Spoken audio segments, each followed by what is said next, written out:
पता है हुजूर सल्लल्लाहु अलैहि वसल्लम ने अपने आखिरी खुतबा में वो चंद अल्फाज क्या कहे थे। आए लोगो सुनो, मैं शायद अब तुम्हारे बीच ज्यादा वक्त तक नहीं रहूंगा। जो भूखे हैं उन्हें वही खाना खिलाना जो तुम खुद खाना पसंद करते हो। गरीब लोगों को वही कपड़े देना जो तुम खुद पहनना पसंद करते हो। बेशक तुम अपने रब से एक दिन जरूर मिलोगे और वो तुम्हें तुम्हारे हर एक अमाल का अच्छा बदला देगा। और जो यहाँ मौजूद है वो ये बातें ध्यान से सुने और जो मौजूद नहीं है वो ये बातें उन तक पहुंचाए।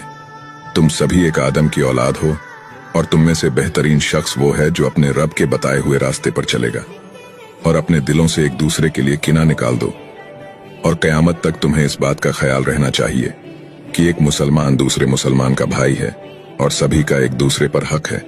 और फरमाया रसूलुल्लाह सल्लल्लाहु अलैहि वसल्लम ने, वो चेहरा नूर से रोशन हो जो मेरी कही हुई हदीस सुने और वो दूसरों तक पहुंचाए। सुभान अल्लाह।